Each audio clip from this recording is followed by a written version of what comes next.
Let's see how this is working right now. Give me 1 second. I think I'm working good. All right, there we go. All right. Well, here we are. Day one of the government shutdown. How's everybody doing?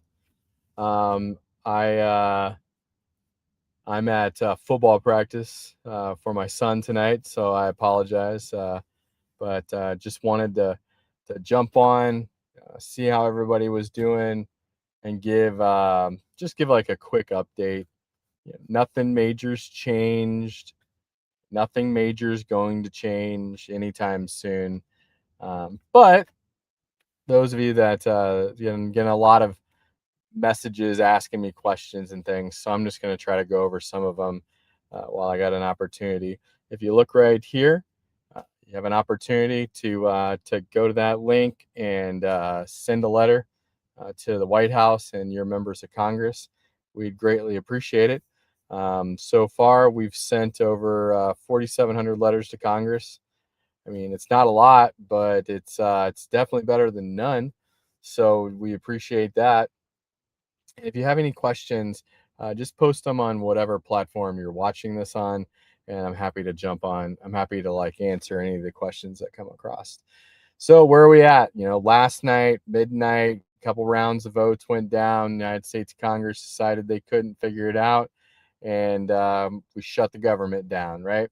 Had a bill CR that came across. The CR would have kept funding up and running for the next, I think, like 90 days in November, something like that. So it gave people enough time to like figure their lives out, honestly. But couldn't make an agreement.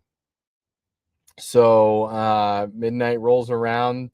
Some of you might have been watching the WNBA playoffs like I was, and realized in the moment's notice, like, hey, there's no more government funding. And so what does that mean for me in my life? And the good news is that it means that everybody got paid.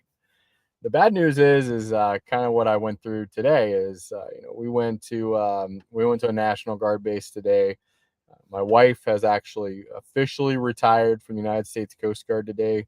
So shout out to Chief Elizabeth Little. Congratulations on your 22 years of service.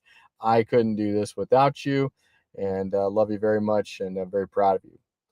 But with retirement on the day of a government shutdown, it's a little stressful because we end up having to go to National Guard Armory to get our ID, get her ID card, get ourselves registered in Deers and everything. And everybody was working. Everybody was there. They were doing their thing. Everybody was. They were monitoring situations. It's funny. The day before, I called the National Guard office and I was like, "Hey, are you guys open tomorrow?" And the guy's like, "Yes, sir. We will be forced to work without pay." And I was like, "Roger that." So we went in, drove in. Everybody seemed pretty happy, right? They got paid on the first. So I think that the fact that like right now, like the paychecks like came in, it's no one's really feeling the pressure. The pressure is really going to come in 11 days or in 12 days whenever we approach that October 13th deadline for purse commands and pay centers to push out that paycheck to our members of the military, right? So right now, all 6 branches of the military are like at risk of losing their paycheck on October 15th.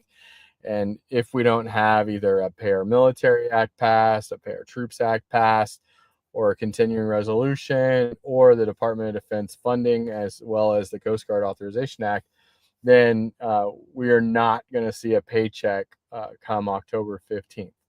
So that's when stress is going to start coming in. So, right now you're probably sitting pretty good. Your check came in yesterday, 2 days ago. You've probably been grocery shopping. What I can tell you right now is that Congress has left DC. The Senate has left DC. They voted until a couple hours ago, and they have left the district. They are going home. They will be leaving in observation of Yom Kippur, which is on Thursday. So there will be no votes on Thursday, either because of a holiday, but then members of the Senate are expected to return back to DC on Friday, and we expect to see votes happening on Friday and Saturday. Now, as of last night, John Fetterman was the only Democrat that was willing to go against his party and vote to keep the government open.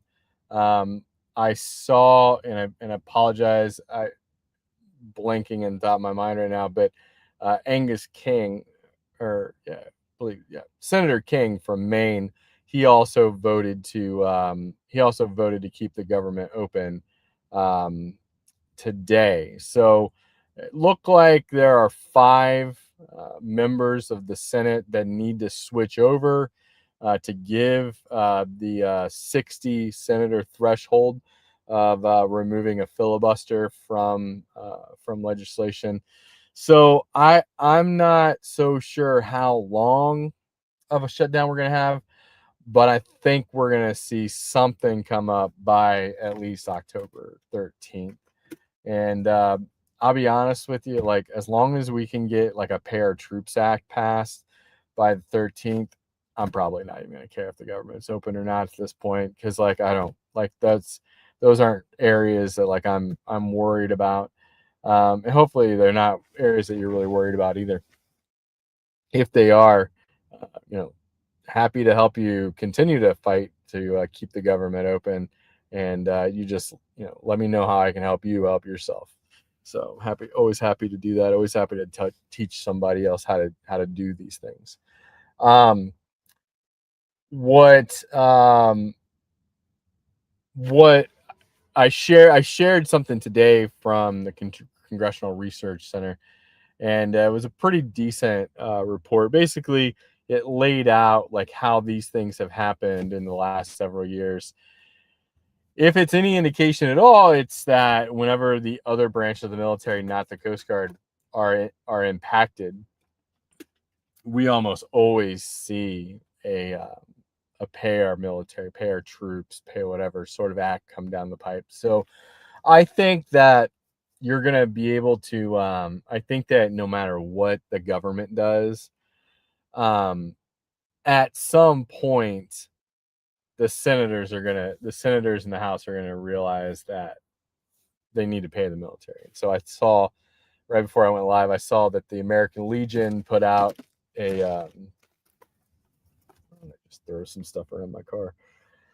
So I saw the American Legion put out an action alert with their system. The VFW has an action alert out of their system. The AMVETs have an action alert out on their system. So also, the military coalition passed around today a joint letter for us to start to distribute that. About 34 different organizations that are part of the military coalition are going to pretty much sign on to that. So I think like altogether, when we tally up like all of our memberships, we represent over like 1 million veterans and service members like around the world.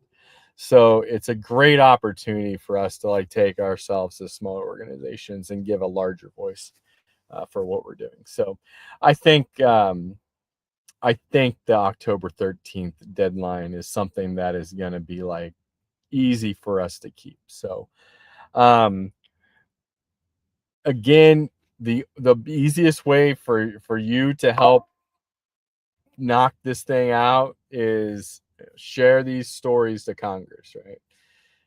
Fill out this action alert, get that in the hands of Congress, go to CPOA's webpage, get in the hand of their program, and tell Congress the impact this has on your family. Now, caveat, we talked about this yesterday.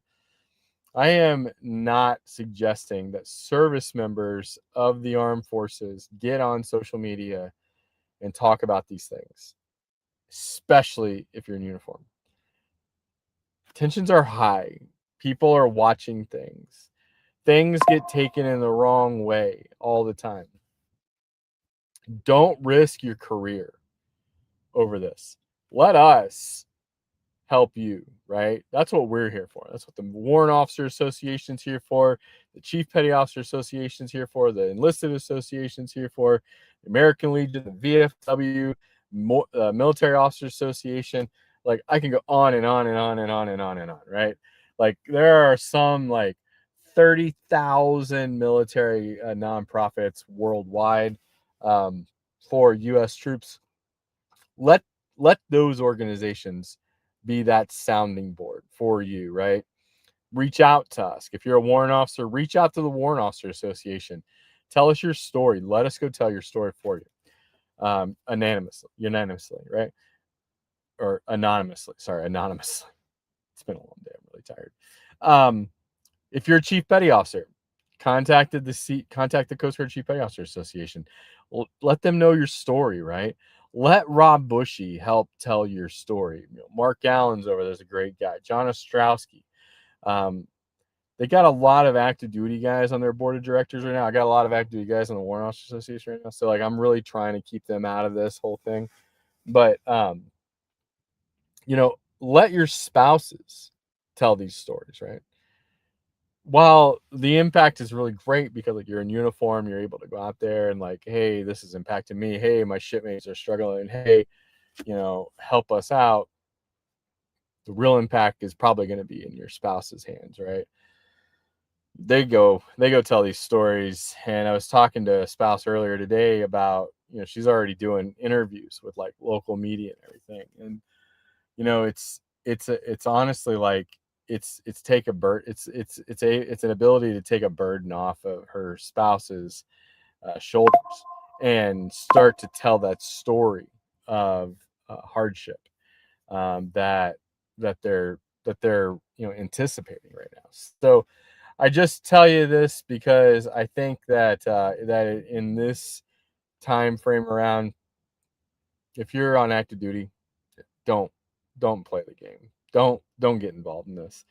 Write the letter to Congress. Do this. There's nothing wrong with it. You're allowed to do that. Don't get on here and do what I'm doing. Don't get on here and tell your story. TikTok is a dark hole that I've fallen into in the last several years. And I love the people that I like to watch, but it's very concerning for me when I see active duty members on TikTok talking about the government shutdown, talking about the Secretary of Defense's meeting yesterday at Quantico, talking about policies, right? You're really setting yourself up for failure. Like, I'm not one to say you're not allowed to have a voice, but at the end of the day, like, you are in the military. So you just got to be careful about it. Pick your battles. And I would tell you that it's probably not worth it to pick a battle by going to fight with a member of Congress on their social media page, because at the end of the day, they're going to walk away and they're going to still be a member of Congress with $195,000 paycheck. You, on the other hand, you're going to be losing anywhere from $35,000 to $70,000 in a paycheck, right? So it's not worth it, especially if you got family. So be careful of that. All right. So that's basically the gist of it. So I wanted to keep this thing rather short. If anyone has any questions, feel free to like put the comments on your platform that you're watching this in, and I'm happy to answer them. Long story short, government shutdown. Long story even shorter, Congress left town. We're probably not looking at a resolution until the weekend. Hopefully we come up with something before October 13th. So I appreciate everything that everybody's been doing. 4,689 letters have been sent to Congress so far in the White House. So just keep up the hard work. Try not to think too much about it. Think about your shipmates. There's a lot of resources that are out there. Almost every military bank has decided that they are going to offer no interest loans to the service members. That's good. That is a great thing that they're going to do. Um, I I'm seeing different other banks that are doing things like we're going to post something here in a little bit that's going to talk about the it's going to talk about the Alley Bank. They're allowing service members to either miss a payment or have a payment deferred or whatever during the shutdown time. So we're gonna post that up. So if you're seeing things that you want us to share, shoot over to me. I appreciate it. So I just appreciate everything everybody's doing. Um, I don't know if it's gonna be a long road trip for us on this one, but hopefully not. So again, I'm very appreciative of all of you guys. Uh, I'll probably, I'm not going to go live tomorrow. There's really nothing to talk about. Congress isn't going to open up anyway. So probably won't see you guys until Friday. So if you need anything, message the page directly. And just watch. We'll be posting different things that we're learning on the page as we go along. So appreciate all y'all so much. I'm out here. I'll see you all about the fleet.